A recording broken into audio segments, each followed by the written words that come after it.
We are all excited to get some Star Wars Rebels sequel news. And certainly with The Bad Batch being announced recently, it has put a little damper on that excitement. But despite that, today I want to talk Star Wars Rebels sequel, and I want to talk about some of my biggest fears when it comes to this show. So let's get right into it. My biggest fear when it comes to this show is the fact that it might be delayed or even scrapped. Now I don't think they would go without actually doing a Star Wars Rebels sequel, but they might move it from animation to live action. But I think that's pretty unlikely considering the Kessel Run Transmission guys had mentioned that this series was in development way back in January. They seem to think that they were already working on a season 2 and that season 1 was well underway. So although there's a lot of rumors out there suggesting that Rebels characters are being cast in live action, I think we will get this animation series a Star Wars Rebels sequel. It's just a matter of time. But let's move on to another fear I have, and that this could be the end of Ahsoka in animation. Now Ashley Eckstein has done such a great job to bring this character to life, starting in the Clone Wars, then in Rebels, and then back to the Clone Wars in Season 7. And for this to be the end of Ahsoka played by Ashley Eckstein, well, that would make me very sad and disappointed. Don't get me wrong, I think Rosario Dawson is going to do an amazing job with the character in live action, but I hope Dave Filoni finds a way to keep Ashley Eckstein playing Ahsoka Tano. Obviously in The Bad Batch, that might be the way to do it, but I'd also love to see a series that covers Ahsoka Tano and what she was doing during the original trilogy. And hey, I'm not expecting that anytime soon, but at some point down the road, I think that would make for a very interesting series. But let's move on to something else that I'm afraid of when it comes to the Star Wars Rebels sequel,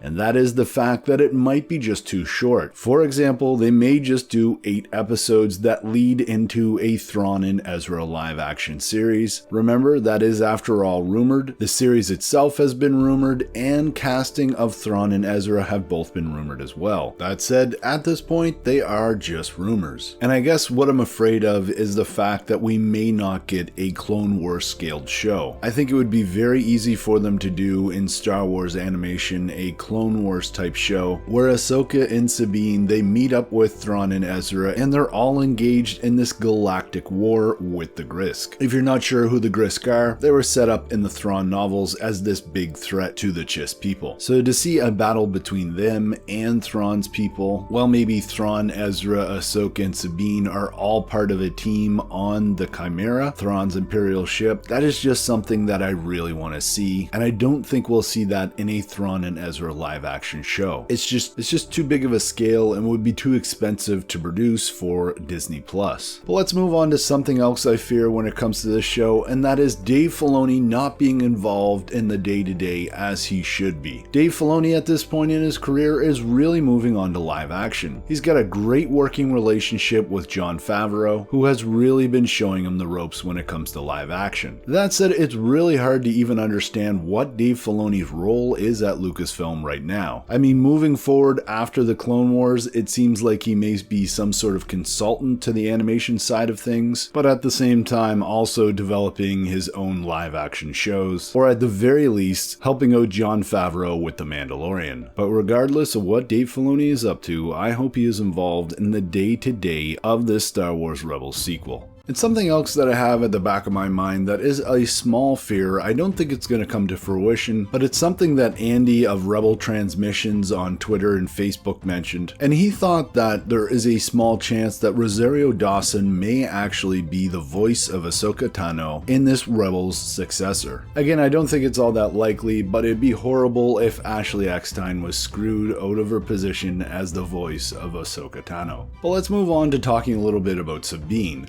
Now, when it comes to Sabine, there's something that we really need, and that is some backstory about the Mandalorians. And one of my fears is that we're just not going to get that backstory from Sabine in this Rebels sequel. We need an explanation as to what happened to the Mandalorians, why they've been scattered and they're just living in these little enclaves on various planets, why they won't take off their helmets anymore. There's been all these changes to their culture, and it'd be great if Sabine could tell us a little bit about that during the Star Wars Rebels sequel. And not to mention, what was Sabine doing on Lothal during the original trilogy? It'd be great to get some flashbacks or just some dialogue from Sabine that gives us some hints as to what was going on. And if Sabine has some interesting things that may have happened during the Galactic Civil War or the time or era of the original trilogy, then certainly Ahsoka does too, so it'd be amazing to hear her story and what she's been up to. Has she met Luke Skywalker? Has she been collecting Children of the Force? Was she in hiding?